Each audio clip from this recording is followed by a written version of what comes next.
Buenos días, queridos estudiantes. Vamos a avanzar el tema de los vicios de dicción, así que les sugiero que tomen nota de todo lo que les voy a explicar acá, considerando los ejemplos del audio, ¿no?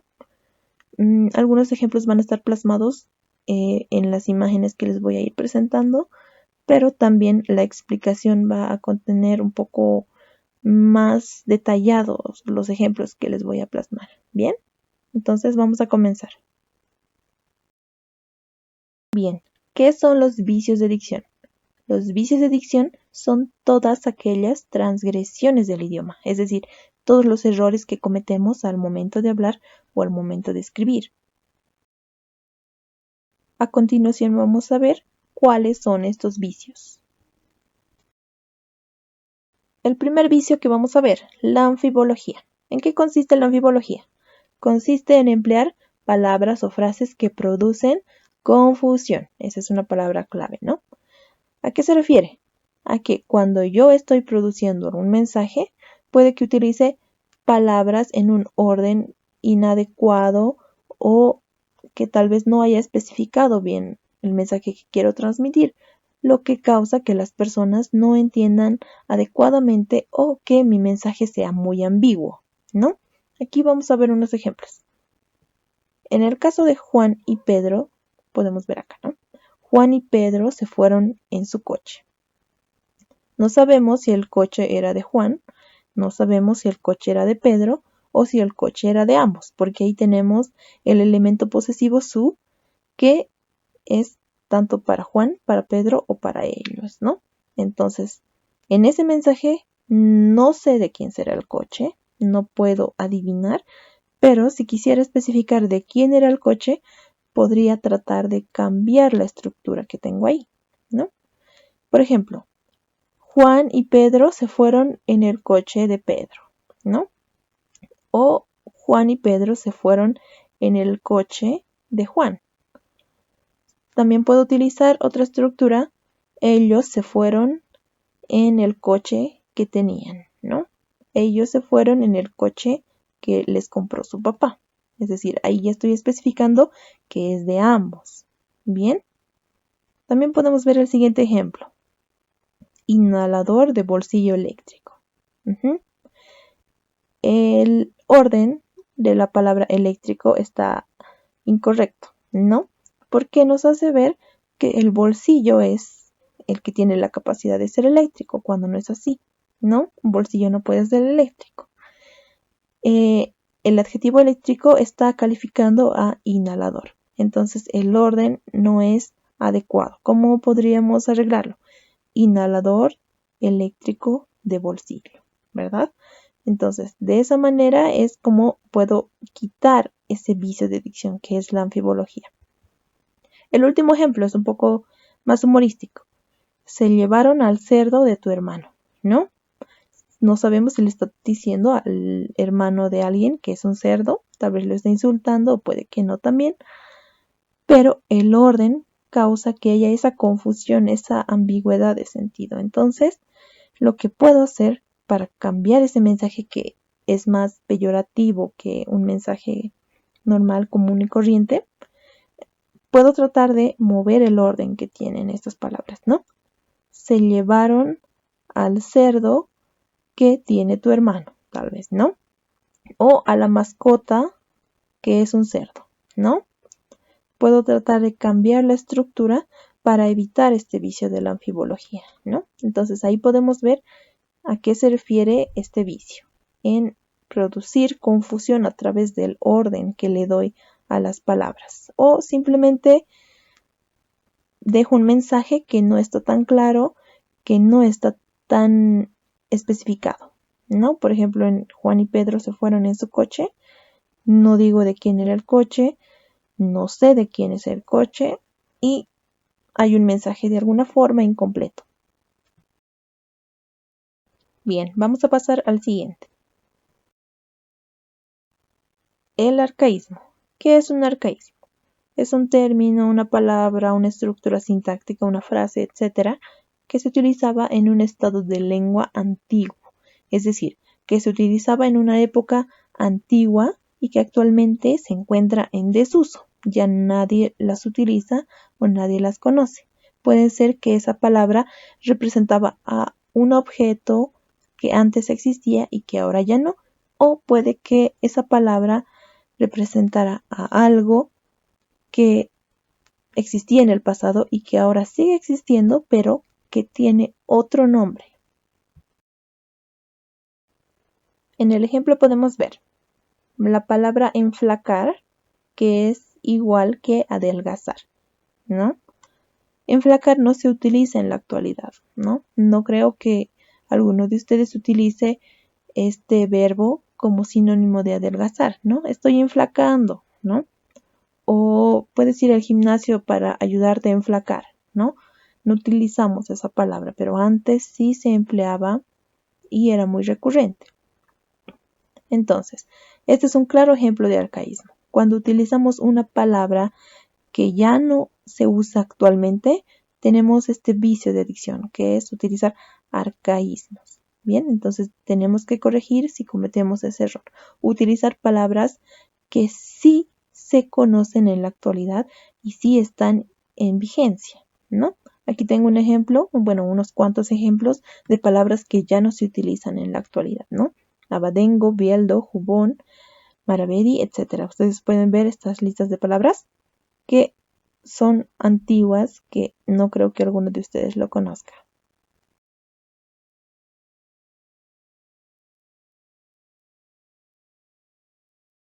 El tercer caso es el barbarismo. ¿En qué consiste este vicio? Consiste en pronunciar o escribir mal las palabras, utilizar una palabra o una estructura de manera inadecuada, ¿no? También se refiere a utilizar vocablos impropios, es decir, palabras que no deberían utilizarse en lugar de otras. Aquí podemos ver los ejemplos. Estoy viniendo, ¿no? Cuando nos dirigimos a un lugar, le decimos a esa persona por llamada, quizás, ya estoy viniendo, ¿no? Pero esto es inadecuado, es incorrecto. ¿Por qué? Porque nosotros no venimos a un lugar, nosotros vamos. Entonces lo correcto es decir, estoy yendo a un lugar. ¿Bien? La persona que me está esperando, esa persona sí puede decir, ya está viniendo, porque me estoy dirigiendo al lugar donde está esa persona. ¿Bien? Ese es un caso de barbarismo. Otro ejemplo, la palabra aiga. Este caso es muy conocido porque muchas personas utilizan esta palabra, ¿no? Aiga, dice, en lugar de haya.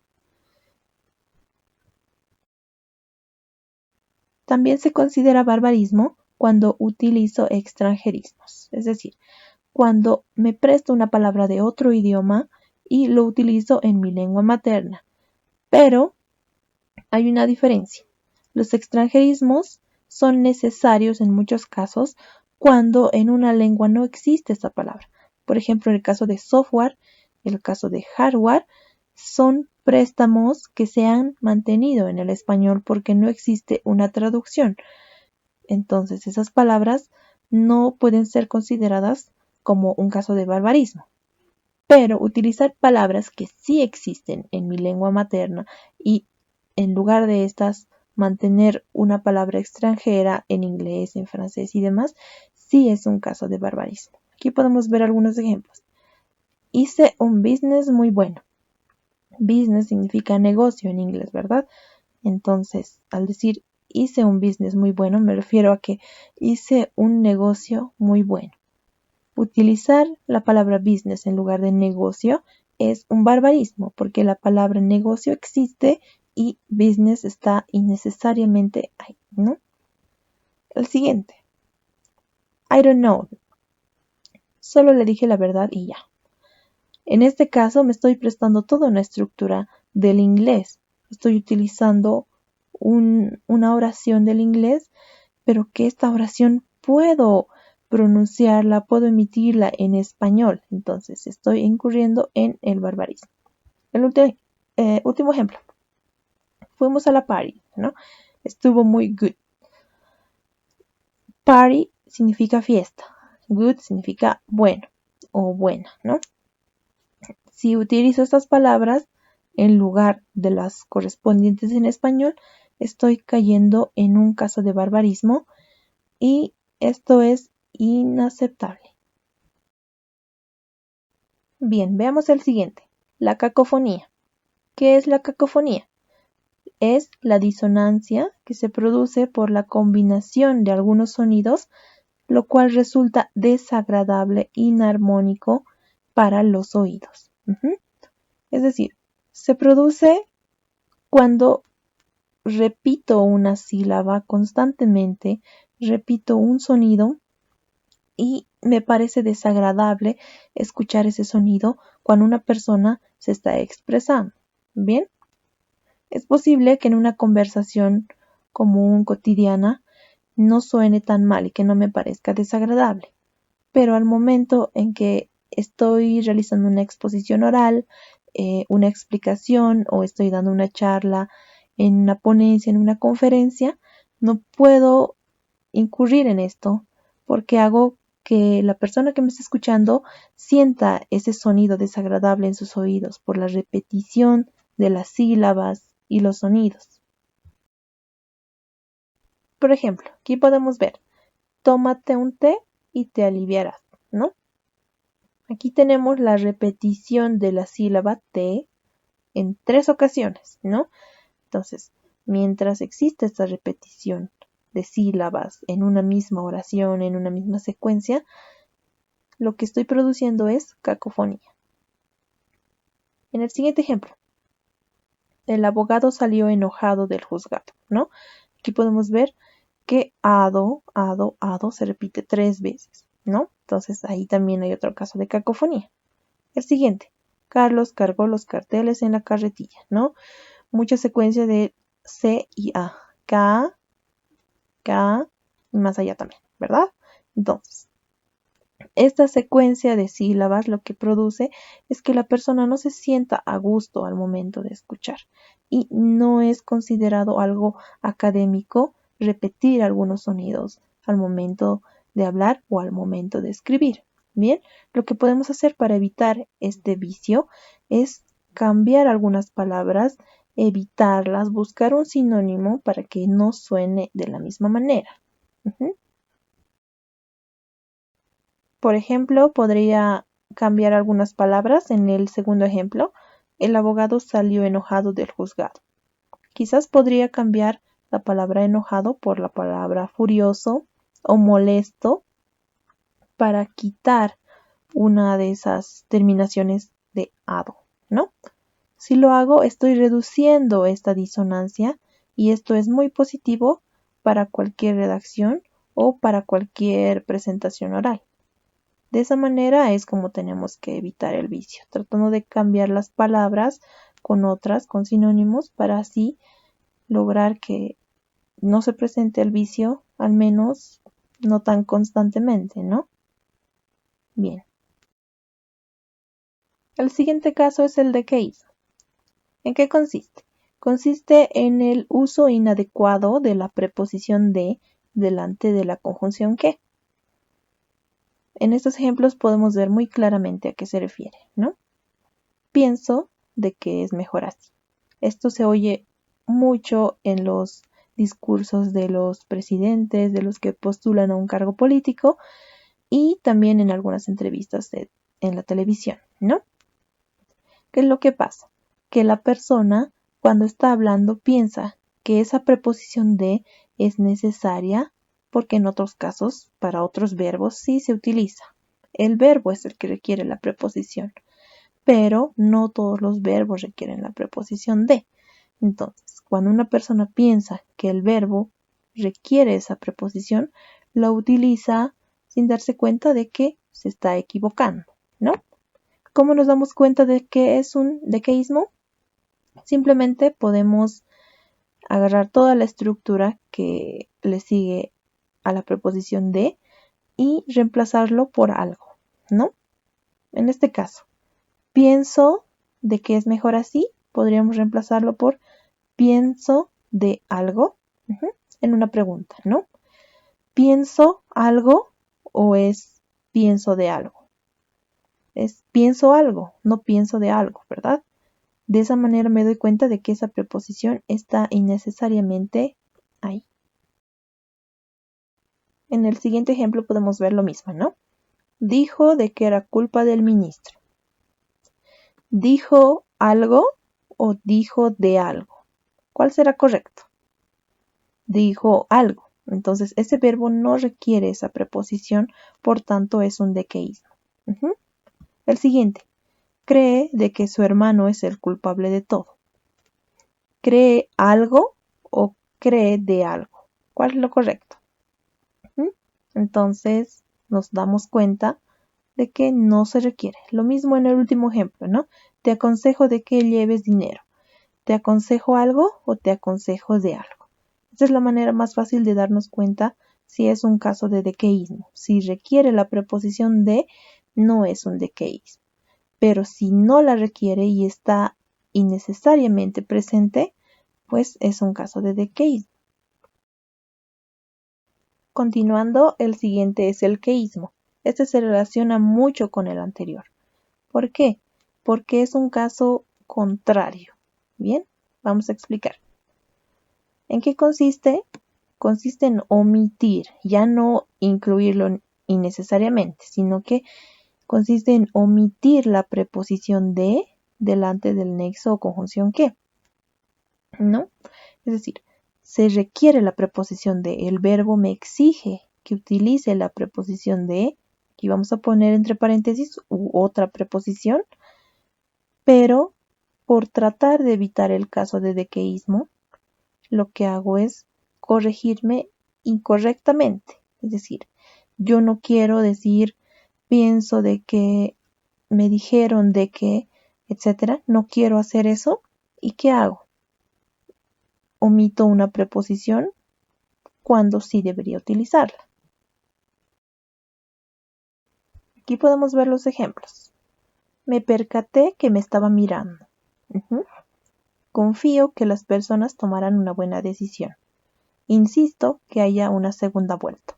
Bien, aquí podemos ver que la preposición sí se requiere. Ojo con esto. Puede que no sea solamente la preposición de.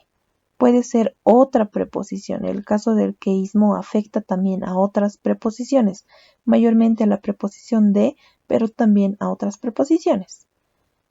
En estos ejemplos que acabamos de leer, me percaté que me estaba mirando. ¿Cómo podríamos preguntar? ¿Me percaté algo o me percaté de algo? Lo correcto es, me percaté de algo, ¿verdad? Hacemos la misma prueba que en el dequeísmo. ¿Cómo me doy cuenta de que hace falta una preposición ahí? Simplemente reemplazando toda la estructura que comienza desde la conjunción que y lo reemplazó por algo, ¿no?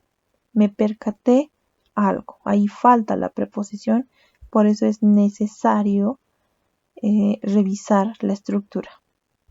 En el siguiente ejemplo, confío que las personas tomarán una buena decisión. ¿Confío algo o confío en algo? Lo adecuado es confío en algo, ¿verdad? Entonces ahí hace falta la preposición en, ya no la preposición de, sino la preposición en. El tercero, insisto que haya una segunda vuelta, ¿no? Insisto algo o insisto en algo. Insisto en algo. Ahí es donde me doy cuenta de que hace falta una preposición o está innecesariamente ahí, ¿no? En estos tres casos se puede ver el queísmo porque en los tres hace falta la preposición. En la primera la preposición de y en la segunda, en la tercera la preposición en. Vamos con la siguiente, el pleonasmo. ¿Qué es el pleonasmo? Es el empleo de términos innecesarios. Algunas veces utilizamos esas estructuras para añadir expresividad, es decir, para que lo que estoy diciendo suene de alguna manera mejor, tenga mayor énfasis o tal vez lo hago con un tono más humorístico, pero en muchos casos lo hacemos sin darnos cuenta y estamos cayendo en la redundancia. Esa es la palabra clave para definir a pleonasmo, ¿no? La redundancia. He aquí los ejemplos. Lo vi con mis propios ojos, ¿no? Ahí podemos ver la redundancia, el pleonasmo que existe en esta oración. No puedo verlo con los ojos de otra persona, ¿no? O no puedo verlo con la nariz o con la boca. Entonces, ahí existe una redundancia. Mis propios ojos está implícito en lo vi, porque yo fui quien realizó la acción y es por demás obvio que lo he realizado con mis propios ojos, ¿no? Es decir, no puedo añadir este tipo de detalles porque estoy redundando en lo que estoy diciendo. Bien, el siguiente, salir afuera, ¿verdad? No puedo salir adentro, es necesario que al momento de salir vaya a un lugar que se encuentre fuera de donde estoy. Ahí también existe otro pleonasmo. Entrar adentro, lo mismo, ¿no? Sorpresa inesperada. La sorpresa tiene que ser inesperada, si no, no es una sorpresa. Entonces ahí existe un pleonasmo. Historia pasada, ¿no? Las historias nunca pueden ser futuras, ¿no? Te cuento una historia futura o una historia presente. Las historias siempre son hechos que ocurrieron antes, en una época pasada, quizás muy reciente, quizás muy antigua, pero igual es parte del pasado, ¿no? Y ahí les pongo una imagen, ¿no? Pintamos casas a domicilio.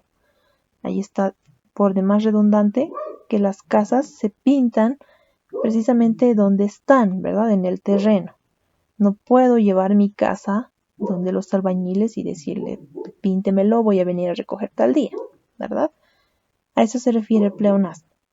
Y ojo, esto es una pregunta de sus exámenes pasados, así que es muy posible que entre, así que vayan memorizándose este concepto.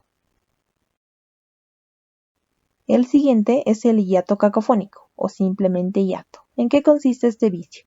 Consiste en la repetición de sonidos o sílabas contiguas que provocan cacofonía.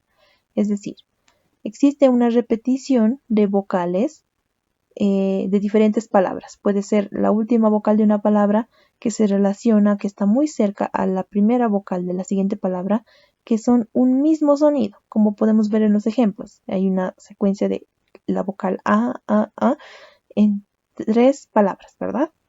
Entonces, lo que hace es producir una cacofonía, es decir, una disonancia, un sonido desagradable para la persona que me está escuchando.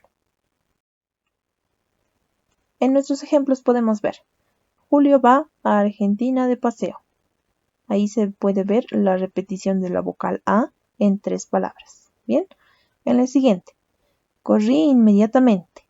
Hay un choque entre la vocal I de corrí y la vocal de inmediatamente.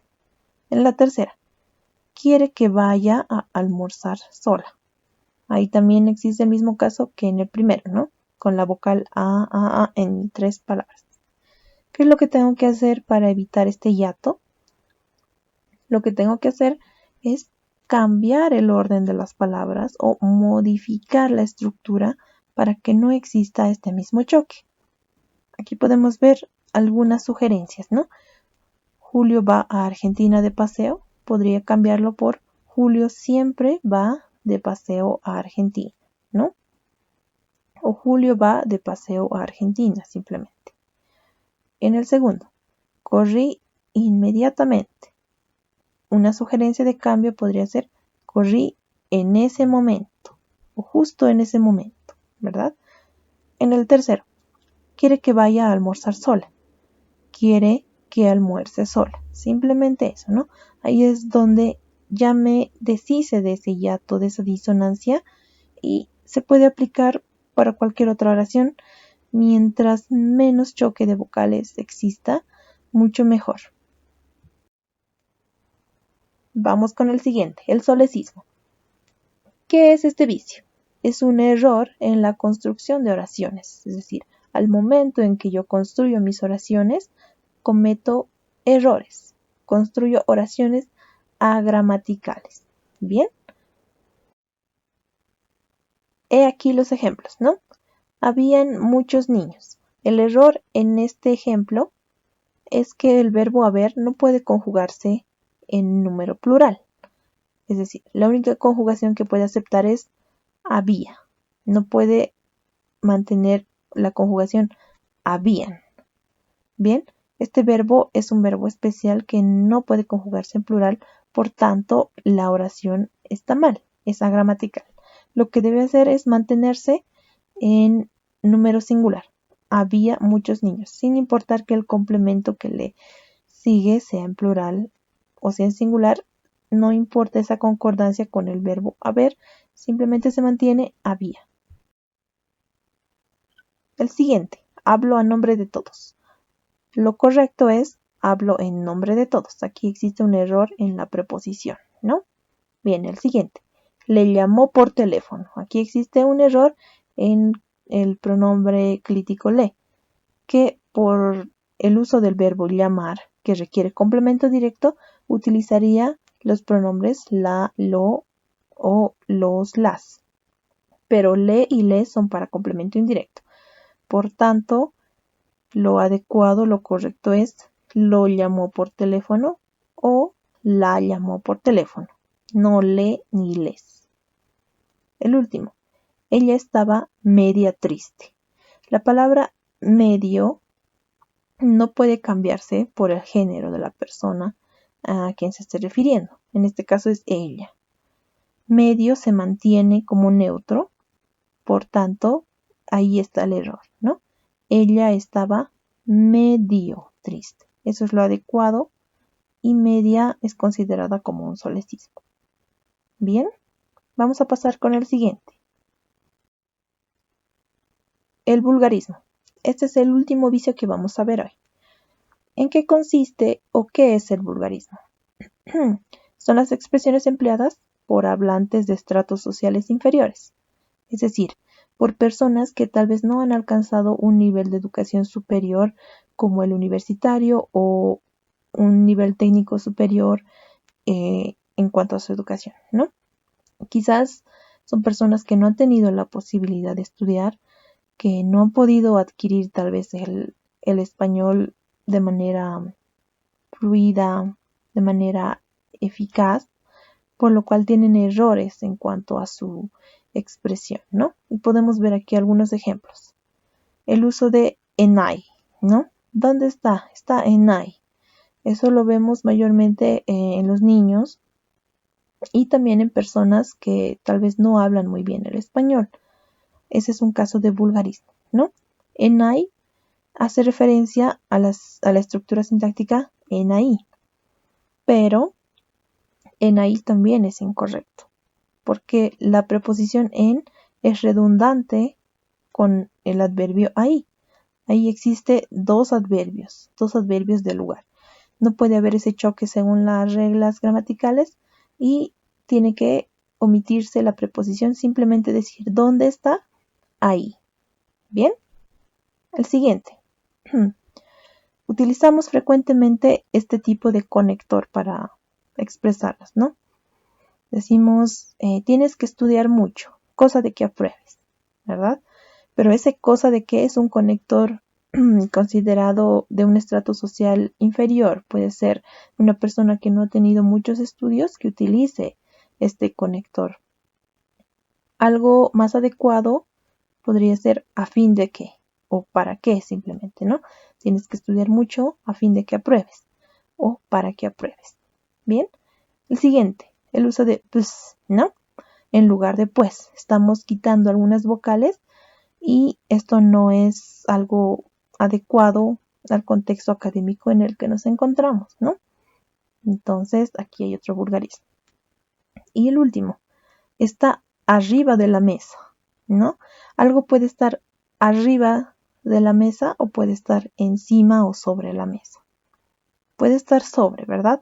A menos que esté en el techo, arriba de una mesa específicamente, ¿no? Pero si nos referimos a que algo está sobre una mesa, tenemos que utilizar propiamente estas preposiciones, encima o sobre. Bien. Bien, con esto hemos terminado el tema de los vicios de dicción. Espero que hayan comprendido la mayor parte, si no ha sido toda, espero que al menos en la mayor cantidad posible de vicios se les haya quedado en la mente. Si no, también pueden volver a ver el video Espero también que si alguien no ha comprendido pueda consultar. Es muy libre esto de preguntar, sobre todo en estos tiempos en los que no podemos asistir al aula de la academia. Simplemente pueden recurrir al grupo de WhatsApp o a mi número y preguntar cualquiera de sus dudas. Bien, vamos a seguir haciendo este tipo de actividades y vamos a tratar de utilizar un aula virtual para que podamos seguir avanzando y ustedes puedan preguntarme las dudas que tienen al momento en que yo se las explique. Bien, muchas gracias por su atención.